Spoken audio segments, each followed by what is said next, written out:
Bonjour à tous, bienvenue pour ce nouvel épisode du podcast, épisode spécial sur le thème de l'écologie avec Madame Elboukissi. Bonjour Madame, Bonjour. vous allez bien? Oui, Super. Alors aujourd'hui du coup je vous ai dit un épisode spécial sur l'écologie et surtout le numérique responsable qui est notamment un point assez important de l'IUT du Puy-en-Velay. Alors tout d'abord Madame Elboukissi, si ça vous va, j'aimerais que l'on parle un petit peu de vous déjà. Quel est votre parcours qui vous a mené aujourd'hui jusqu'au Puy-en-Velay, vos anciennes expériences professionnelles, éventuellement vos études si vous voulez en parler? donc je m'appelle Alida Elbouikissi. Je suis née en Bulgarie parce que mon père, en fait, était, électronicien et mes parents ont fait leurs études en Bulgarie. Je suis arrivée en France à l'âge de 5 ans. J'ai fait toutes mes études, un master d'électronique et puis après le master d'électronique, en fait, je me suis orientée j'ai fait une thèse, à l'INSERM de Tours sur, les outils d'IA pour détecter des cancers dans le foie. À partir de là, je suis montée, pendant 1 an au plateau de Saclay.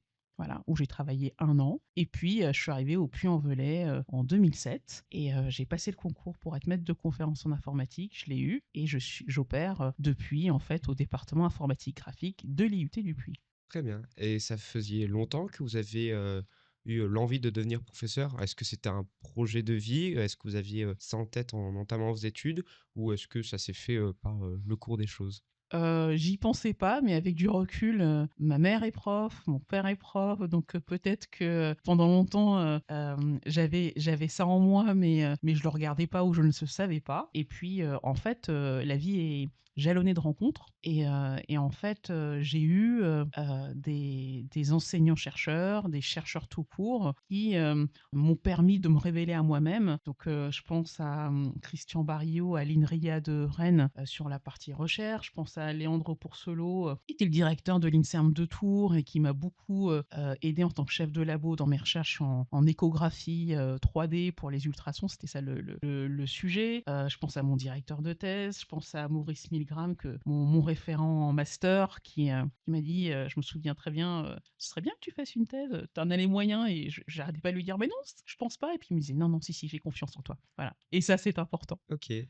Vous venez de dire que vous avez fait beaucoup de rencontres et effectivement, quand on va voir votre réseau LinkedIn, on peut Mmh. voir que vous avez de nombreux contacts. Est-ce que c'est lié à votre expérience en tant que maître de conférence? En fait, j'ai un parcours totalement atypique par rapport à mes collègues, maîtres de conférences. Parce qu'en fait, les premières années, j'ai essayé de continuer à faire de la recherche médicale en étant au Puy, mais il faut savoir que le CHU le plus proche, c'est celui de Clermont-Ferrand, quand à 50 kilomètres. Donc, ayant, vécu l'expérience d'immersion, dans un hôpital, j'ai très vite compris que ça allait être compliqué et j'avais envie, en fait, de m'engager pour le territoire. Donc en 2015, j'ai monté un Fab Lab, à l'IUT. J'ai été détachée, pour, le travailler dessus. Donc on a accompagné, 3 000 personnes, 65 entreprises. On a un prix du ministère de la culture, on a été référencé par le DGE, enfin bref, on a fait plein de trucs. Sacré D CV, effectivement. de là, j'ai été missionnée par la région pour obtenir un label international, pour la région Auvergne-Rhône-Alpes en 2018 qui s'appelle le label Fab Région. Ensuite, 2019-2020, le président de région m'a demandé de travailler auprès de lui pour la mise en œuvre de cette labellisation. En gros, le label Fab Région, c'est un label qui promeut la production locale et l'intelligence de cette production au travers des datas. Et les tiers-lieux, comme les Fab Labs, en fait, ce sont les opérateurs de médiation par rapport à cette Fab Région. Donc il y a les tiers-lieux, il y a les micro-usines, il y a les usines, il y a les ateliers. Il fallait mailler ça sur 12 départements, puisque en Auvergne-Rhône-Alpes, il y a 12 départements. Donc, du coup, j'ai quitté l'IUT virtuellement. J'étais mise à disposition de la région, j'ai travaillé là-dessus. De là, après, je suis revenue. Le Fab Lab en 2020 a fermé. Et donc, moi, j'ai continué mes activités d'enseignante-chercheuse. Et là, il y a plein de collectivités, au vu de mes activités antérieures, qui m'ont sollicité. Voilà. En 2019, je rentre à l'Institut du numérique responsable en tant que juste scientifique pour faire pour travailler sur des problématiques scientifiques après. Et puis au fur et à mesure, je monte les échelons et là aujourd'hui, je suis administratrice et je suis référente territoire, donc je dois gérer numérique responsable sur les 13 régions. Je m'amuse beaucoup. Effectivement, ouais, c'est un sacré parcours que vous avez eu. Bon, et vous n'avez pas de regrets dans ce parcours-là où vous êtes. Alors, ça dépend, comment on voit le métier d'enseignant-chercheur. Si vous voyez, le métier d'enseignant-chercheur comme, un chercheur qui reste dans son labo, qui fait le même sujet toute sa vie et qui est super content au bout de 40 ans de recherche d'avoir une flopée de publications. Moi, je m'inscris pas là-dedans parce que moi, ce qui m'intéressait, c'était de m'engager, de faire des projets tangibles pour le territoire avec les gens et les entreprises qui m'ont fait confiance pour faire de la recherche partenariale. Donc de ce point de vue-là, le revers de la médaille, c'est de changer de thématique assez régulièrement et en même temps, on rencontre plein de gens, on crée plein de réseaux, du maillage et on découvre plein de thématiques. Et moi, c'est cette diversité-là qui m'intéresse. D'accord, super, merci pour vos Mm. réponses. Pour revenir un petit peu sur votre expérience du coup à l'IUT, Mm. est-ce que vous avez vu des évolutions entre les années à l'IUT? Ça fait quelque temps que vous êtes Mm. arrivé ici. Est-ce que vous avez vu entre les différentes promotions des évolutions liées déjà, je pense à la crise du Covid-19, du coup, ça a dû pas mal changer vos habitudes, mais aussi par rapport aux idées sur le numérique responsable. Alors en fait, il y a deux questions dans la question. Donc je vais commencer par la première. Hem, En fait, moi j'ai une posture qui est assez singulière. C'est-à-dire que moi je pense que l'université et l'IUT, qui est une composante de l'université, c'est pas juste un lieu où en fait, les étudiants, on va, leur remplir leur cerveau de connaissances. Pour moi en fait, l'université c'est une expérience globale. C'est une expérience globale avec du lien social, avec effectivement en fait une montée en compétences dans l'excellence dans un domaine spécifique. Donc nous, c'est l'informatique, mais ça peut être la santé, ça peut être le droit. Et donc, moi, l'expérience tiers-lieu, elle était aussi dans cette idée que demain, en fait, nos étudiants, en fait, ils doivent développer à la fois des compétences techniques dans leur domaine, mais aussi des compétences sociales, en fait. Et donc, les tiers-lieux permettent cela, puisqu'en fait, elles permettent la relation avec des entreprises, avec le monde associatif, avec le monde culturel, qui va permettre en fait aux étudiants en fait d'avoir une vision un peu plus large que ce qui est vécu et puis d'avoir une expérience. Moi, je crois que demain, l'université, c'est une expérience et que la technique, c'est essentiel, mais ce n'est pas tout. Et donc, quand il y a eu le Covid, on s'est retrouvé dans une situation délicate parce qu'il fallait assurer la continuité pédagogique de la formation, mais tout en étant en distance. Et ce lien en fait aux étudiants, il a été hyper distendu. Et justement, quand on est revenu, et ben moi, j'avais encore plus cette envie de créer du lien. Le Fab Lab avait fermé, donc la solution que j'ai trouvée, c'est de proposer aux étudiants une salle de créativité, parce qu'en fait, on a des biais en tant qu'enseignant. Quand vous demandez à un étudiant en fait de créer quelque chose, en fait, la demande est biaisée puisque vous le notez. Et il faut des temps où en fait la créativité elle se fait sans enjeu parce qu'en fait ça permet à l'étudiant d'avancer en cohérence avec son moi profond et ses envies profondes et c'est aussi comme ça qu'on grandit. Voilà. Donc pour moi, moi je quitte le département au 31 août 2025. L'enjeu, ce sera de créer encore plus de liens pour pouvoir proposer plus d'expériences aux étudiants et leur montrer autre chose. Parce que pour moi, l'IUT, c'est pas un lycée plus plus. Très intéressant et des paroles du coup à bien retenir. Ce podcast, il sortira normalement début de l'année scolaire prochaine. Ok. Il sortira, je pense, milieu septembre, quelque chose comme ça. Mm, On aura également l'occasion de faire un podcast, si vous êtes d'accord, mm, avec plusieurs professeurs. Je pense notamment à Monsieur mm, Alboukissi, éventuellement Madame mm, Poliak et Monsieur Bischoff, pour justement faire une petite FAQ et parler aux nouveaux étudiants qui seront là en tout début mm. d'année. Est-ce qu'à l'avance, vous avez un message à leur donner à ces nouveaux étudiants qui vont du coup vous pouvoir vous retrouver lors des cours de numérique responsable? Et surtout, est-ce que vous pouvez nous parler du coup de la matière numérique, enfin de la ressource numérique responsable? Alors, moi, le message que je leur donnerais, c'est qu'en fait, en IUT, on est une filière sélective. C'est-à-dire que on choisit nos étudiants au travers des dossiers qui sont déposés sur la plateforme Parcoursup. Et en fait, les étudiants que l'on va avoir à la rentrée, ce sont des étudiants que l'on a choisis et dont on fait le pari, qui est toujours en fait un pari gagnant, euh, qu'en fait ils vont réussir. Et donc moi c'est ça que je leur dis. Je leur dis pas vous avez passé Parcoursup, je leur dis au travers de Parcoursup, en fait je vous ai choisi et si je vous ai choisi, c'est parce que je crois en vous. Message bien important, je pense, pour nos nouveaux étudiants qui vont arriver et aussi les anciens. Mm. Merci, ça fait chaud au cœur. Sur le numérique responsable, Alors, en fait, le territoire national est maillé de 51 départements informatiques. Et en fait, il y a 3 ans, en 2021, dans les IUT, il y a eu un nouveau diplôme. C'est le bachelor universitaire de technologie qu'on délivre à la fin des 3 ans. Ça a amené à changer le programme national dans les IUT. Donc je rappelle ce que c'est, comment ça marche un IUT. Ça marche un peu comme un McDonald's, c'est-à-dire que où que vous soyez, vous avez un Big Mac. Ça, c'est le programme national avec tous les menus. Avec tous les menus. Et vous avez ce qu'on appelle l'adaptation locale. Et l'adaptation locale, c'est quoi? C'est 20% en fait où vous allez travailler sur une thématique identifiée. Donc c'est comme si vous allez au McDonald's, vous avez votre Big Mac, comme partout, mais au puits, vous avez des lentilles saucisses, et dans l'Aveyron, vous avez de la ligo saucisse, et ce menu spécifique, c'est l'adaptation locale. Super métaphore. Donc adapté en fait à notre département, nous on a déjà cette expertise qui est liée à la création du département il y a près de 30 ans aujourd'hui sur l'imagerie numérique, qu'on peut appeler l'informatique graphique. Et en fait, on a couplé ça avec le numérique responsable. Alors pourquoi on a fait ça? En fait, il y a plein de sujets.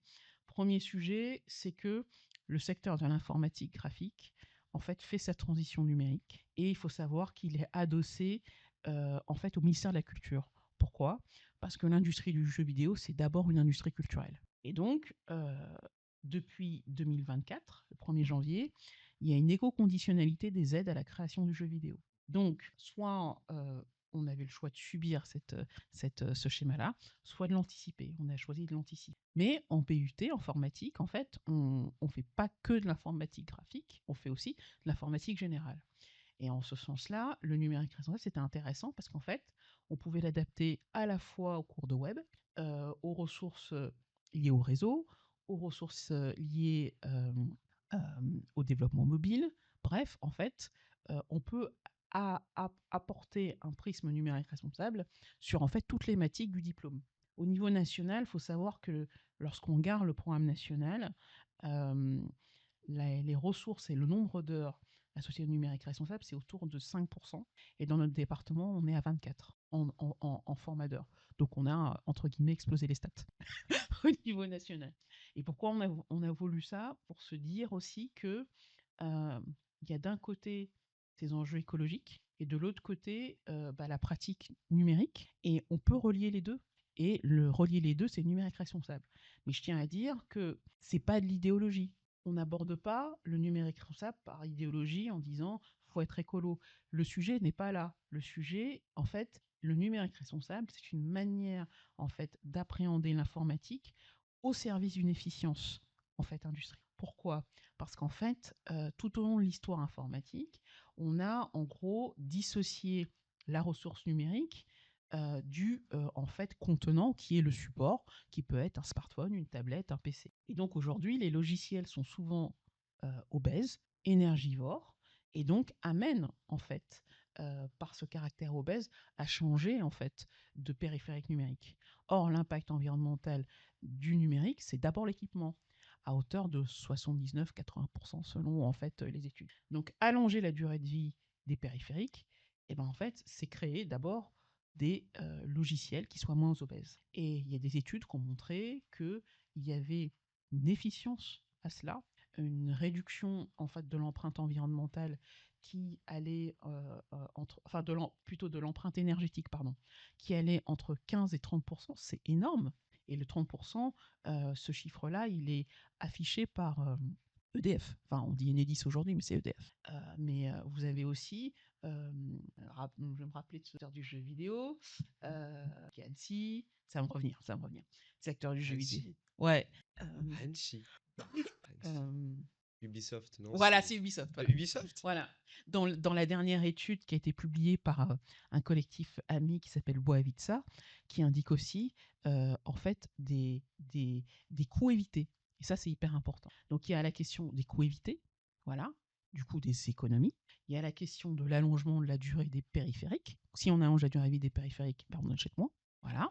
Il y a la mise en conformité avec les différentes réglementations, accessibilité, éco-conception, etc., etc. Et après, il y a aussi la question de l'image de marque et de l'attractivité vis-à-vis des entreprises. Alors là, il y a plein d'études qui le montrent. Sur le territoire d'Auvergne-Rhône-Alpes, on peut citer par exemple des acteurs comme Michelin qui se sont mis sur cette thématique-là, notamment pour ces réseaux-là. Et c'est ça qui est important de dire, c'est que on n'est pas là pour faire de l'idéologie, on a tout un tas d'études qui prouvent que faire du numérique responsable, ça a du sens. Ça a du sens pour les entreprises qui vont accueillir nos étudiants. Ça a du sens aussi pour le territoire, parce que en fait, c'est intégrer le fait que le numérique doit être disponible pour tous et toutes, intégrer les enjeux de handicap, d'accessibilité, d'inclusion. Super. Et bah, une réponse super complète. Merci bien. Pour passer à la suite du coup Mmh. de notre podcast, vous avez même un peu répondu déjà à la prochaine question. C'était que pensez-vous de la relation environnement informatique en ce moment autour du monde, notamment sur les IA qui se développent de plus en plus. Il y a eu l'année dernière du coup, ou en tout cas il y a quelques mois, des nouvelles cartes graphiques dévoilées par Nvidia. Il y a des serveurs qui sont de plus en plus gros, qui consomment de plus en plus. Il y a des lois sur le numérique en France qui sont très différentes du reste du monde, mais il y a aussi tout autour du monde des lois qui sont de plus en plus sur le numérique, l'écologie. Est-ce que vous pouvez nous en reparler un petit peu? Alors, j'ai eu la chance de participer au sommet de l'IA. Ce qui m'a marqué, c'est le fait que quand vous discutez des collectivités, il faut faire de l'IA, il faut faire de l'IA, il faut faire de l'IA. Pourquoi faire? Faire de l'IA. Déjà, il n'y a pas toujours de questionnement sur l'utilité de la technologie. Je crois que c'est un peu la base. La deuxième chose, c'est que il y a des enjeux énergétiques, il y a des enjeux autour de l'eau. Moi, j'ai eu la chance de participer à la première à la V1 de la norme AFNOR sur l'IA frugale en groupe de travail. On est très en avance en France. Et quand vous regardez la dynamique européenne, il y a déjà des distorsions entre ce qui se fait en France, ce qui se fait en Suisse, ce qui se fait en Angleterre, ce qui se fait en Allemagne. Et puis après, quand vous dézoomez et que vous regardez dans le monde, la question du numérique responsable en Amérique, elle se pose au Canada aujourd'hui qu'aux États-Unis. Voilà. La question du numérique responsable en Afrique, elle va prise par la low-tech, mais en fait, ils sont déjà low-tech. Donc, voilà. Mais c'est effectivement euh, très éparse quand on regarde les différents pays. Et nous, à l'INR, on a la chance d'avoir un consortium avec la Suisse et la Belgique. Et rien qu'en Belgique, entre la partie wallonne et la partie bruxelloise, c'est compliqué. C'est hyper compliqué. Et on voit bien en fait que même au niveau européen, en fait, les pratiques et aussi euh, les différentes réglementations, elles ne sont pas encore unifiées. Donc là, il y a un petit sujet d'unification. Sur la question de l'IA frugale, où est-ce qu'on en est aujourd'hui? La norme est sortie en France et la question, c'est comment elle va être appréhendée au niveau européen. Et là, pour l'instant, on attend. C'est ça. On attend. Euh, les, euh, Moi, sur la question des cartes graphiques, moi, je m'interroge aussi sur la question des ressources qui vont être nécessaires C'est surtout ça, oui. voilà, parce que le contexte géopolitique aujourd'hui est tel que ça devient compliqué. Sur notre propre territoire, on prend par exemple l'exemple de Montluçon, où il y a des mines qui sont en train d'être réouvertes, et on voit bien en fait la complexité qu'il y a et quelque part cette dissonance entre la volonté en fait d'avoir des éléments plus puissants, peut-être plus propres au travers des nouveaux véhicules électriques, par exemple, et puis, en même temps, le fait que personne ne veut une mine à côté de chez soi, ce qui peut tout à fait se comprendre, mais il faut bien aller chercher les matériaux là où ils sont. Voilà. C'est Et vrai. puis après, il y a la question de l'eau. La question de l'eau pour refroidir les data centers, la question des data. Euh, Nous, ce qu'on voit de plus en plus arriver, c'est la question des questions de cybersécurité. Euh, on parle beaucoup en ce moment de la souveraineté numérique, qui aujourd'hui n'est pas instanciée comme on l'aurait voulu, pour une simple et bonne raison, c'est que vous avez d'un côté la volonté de développer une souveraineté numérique, mais les acteurs qui récupèrent les appels d'offres sont des acteurs qui vont utiliser des GAFA. Donc, au final, en fait, il y a très peu d'espace pour être souverain. Et aujourd'hui, on voit des collectivités Je pense notamment à la métropole de Toulouse et la métropole de Lyon, qui sont en train de se dire, on va aller vers du libre, on va sortir des suites Microsoft pour plein de raisons, euh, parce qu'on veut être souverain, parce que nos datas, elles sont pas stockées toujours là où il faudrait, et même si elles sont en Irlande, on est sur des schémas en fait législatifs qui font que c'est compliqué. Et je pense qu'en fait, de plus en plus d'organisations publiques vont aller vers cela. Tout le sujet, c'est nous, à l'UCA, qu'est-ce qu'on fait? Et ça, c'est un autre sujet. Bah, effectivement, alors on aura l'occasion de rentrer plus largement dans le détail de ce sujet-là qui est Mm. hyper passionnant et qui est de plus en plus important à notre époque, donc éventuellement pour un épisode 2.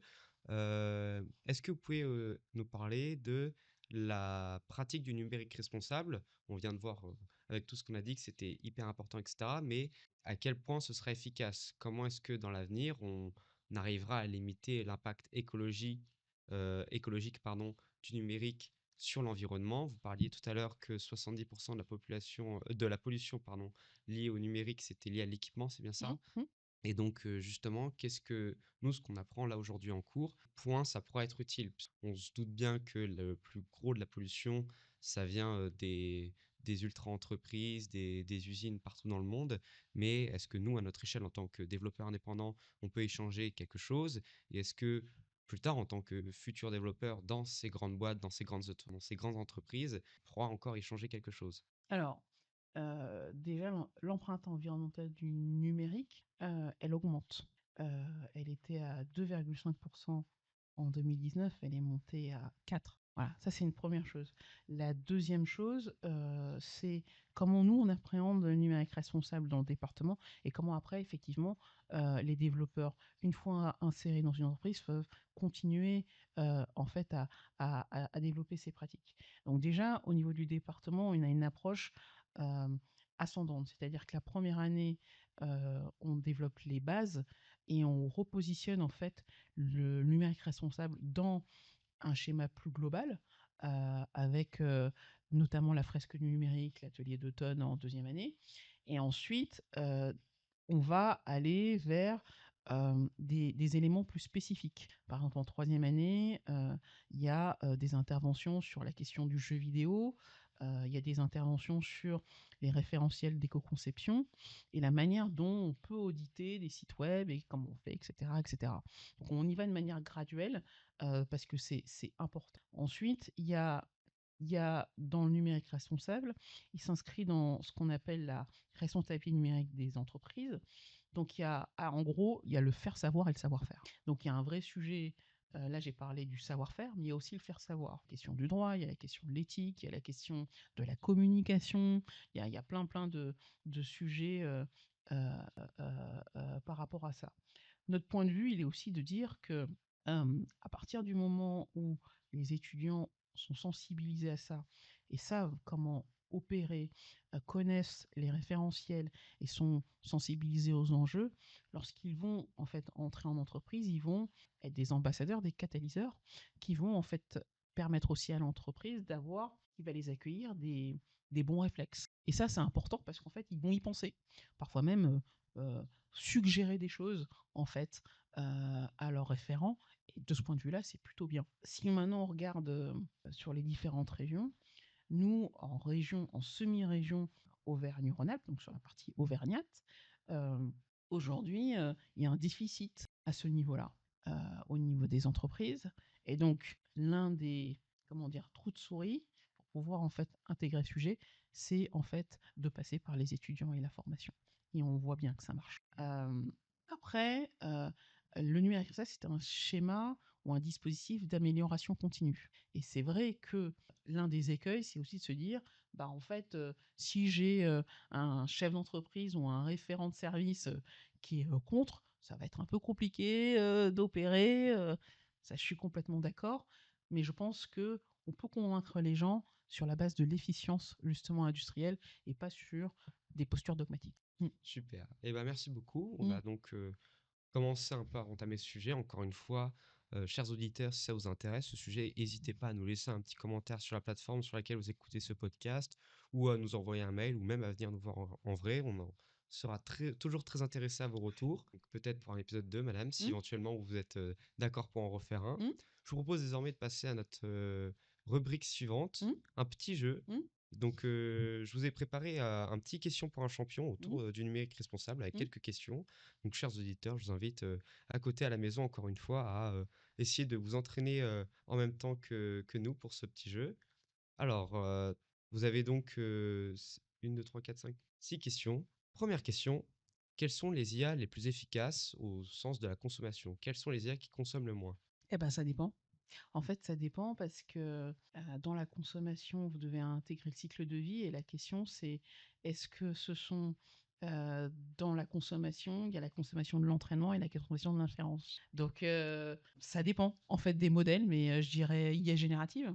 Eh bien, effectivement, vous avez raison. Il Mmh, n'y a pas il y a pas vraiment de bonne réponse. Il y a tout qui dépend de l'utilisation. Bon, bah, bien vu. Ma mmh. première question était un piège et vous l'avez superbement évité. Deuxième question. Quels sont les moyens les plus efficaces de réduire la consommation d'un site internet? Alors, bah, là, c'est pareil. Dans le site internet, vous avez le front et vous avez le back. Donc, en fait, tout le sujet va être plutôt au niveau de ce qui ne se voit pas, pour pouvoir en fait opérer et réduire l'impact. Donc, et les impacts serveurs, les impacts des bases de données. Enfin, il y a toute la chaîne qui est derrière. Effectivement. Alors, on a eu il y a quelques mois une intervention Mm, par une actrice très importante dans le domaine du web responsable, mm. qui nous avait parlé notamment de l'optimisation des images, de la mise en cache, Anne de la... Faubry. Voilà, merci, Ouais, tout Anne à fait. Faubry, oui. La minimisation des scripts et des styles, des sites qui permettent d'analyser le niveau écolo, entre guillemets, du site. Il y a des entreprises spécialisées même pour répondre à ce besoin d'optimisation, entre guillemets. Troisième question, quel est le pays le plus sobre, quel est le pays le plus sobre en énergie pour le numérique? Ah ben, là-dessus, j'aurais envie de dire cocorico pour une simple et bonne raison, c'est que, les mesures, ne sont pas toutes disponibles. Donc, soit on se dit: «On prend des pays qui ont pas mesuré l'empreinte et donc du coup, ils sont gagnants», soit on part en fait des pays qui ont mesuré leur empreinte et qui sont dans une, démarche, d'amélioration continue. Alors la réponse, c'est pas la France, Ouais. c'est la Suède et l'Islande qui se départagent la première Mmh. place. Mais effectivement, la France est pas très, très loin derrière. Mmh. Mais la Suède et l'Islande qui ont une énergie très verte et Mmh. surtout qui ont, une consommation très, très basse en énergie pour le numérique. Mmh. Mais bien sûr, la France, qui a plus d'habitants, consomme plus, mais n'est pas bien loin derrière. Mmh. Question suivante, combien consomme une requête Google en moyenne? Je savais, je sais que il y a eu des études qui ont montré que c'était l'équivalent d'une consommation je crois d'une machine à laver, d'un cycle de machine à laver. C'est juste que j'ai pas la valeur numérique en tête. Alors, la valeur numérique, c'est du coup 0,3 Wh d'énergie. Mmh, Donc, ça équivaut à peu près à l'énergie nécessaire pour éclairer une ampoule LED mmh, pendant 17 secondes. mmh, Alors, une simple requête Google, mais encore une fois, c'est plus on va développer des résultats, plus on va chercher longtemps, plus la consommation augmente. Ça, c'est mmh. pour une requête moyenne. Question suivante, quel est le moyen de communication numérique qui est le moins énergivore? Quand vous dites comme un moyen de communication numérique, vous entendez quoi par ça? Moyen de communication moderne, c'est-à-dire tout sauf la lettre et le papier. Téléphone, mais Ouais, voilà, voilà. c'est ça, c'est, les SMS et les appels vocaux, Oh c'est ce qui voilà. Mmh, consomme le moins. mmh, Donc, alors puisque les moyens de communication aujourd'hui, du coup, il en existe des à l'appel, il existe, bah, évidemment les services comme WhatsApp, Instagram, Snapchat et cetera, les mails, aussi, les visioconférences et cetera.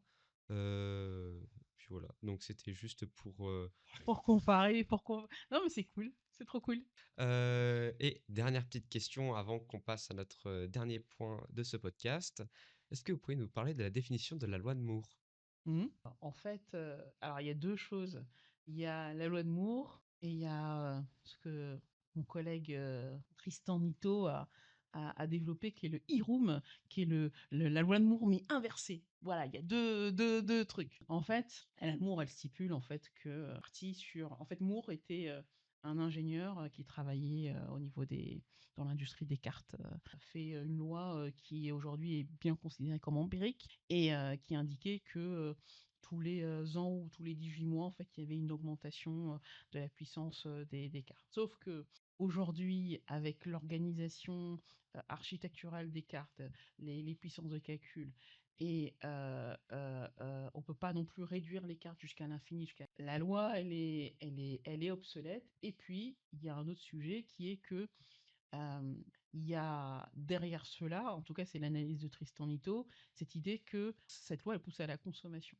Et donc, dans un contexte de numérique responsable, Tristan Ito, il a développé ce qu'on appelle la loi de l'e-room, c'est-à-dire qu'il a pris Moore, mais en fait, euh, en, sous la forme d'un, c'est pas un palindrome, mais en lisant en fait le mot Moore, mais dans l'autre sens. Donc E-R-2-O-M. Ok, Donc ça Hiro, fait, ça ça vient fait de là. Ok. e-room, voilà, e-room. Et c'est cette idée que en fait, on va travailler sur des dispositifs pour optimiser le logiciel et optimiser l'utilisation de la carte pour arriver en fait à une décroissance plutôt qu'à une croissance, comme l'exprime la loi de Moore. Très bien, super intéressant. Bon bah merci, donc c'est la fin de cette partie jeu. Mm. Et malheureusement, c'est aussi la fin de cet épisode de notre AskiCast. Avant que vous partiez, du coup, une toute dernière question. Est-ce que vous avez une recommandation pour nos éditeurs? Alors, recommandation, c'est ce que vous voulez. Ça peut être un film, une série, une activité, une exposition au cinéma, juste un jeu de société, un jeu de cartes, peu importe ce que vous voulez. Euh, En fait, je pense il y a plein de ressources qui existent et qui peuvent être sympas. Il y a des BD, des BD sur le sujet. Il y a des BD, comment dire, en fait, sur le sujet, il y en a plein de BD. Il y en a une, elle est à côté de mon lit, mais le nom de l'auteur ne me revient pas. Sur les métaux, qui est l'auteur, c'est Philippe Biwick je crois que c'est l'âge des ressources ou l'âge des métaux rares.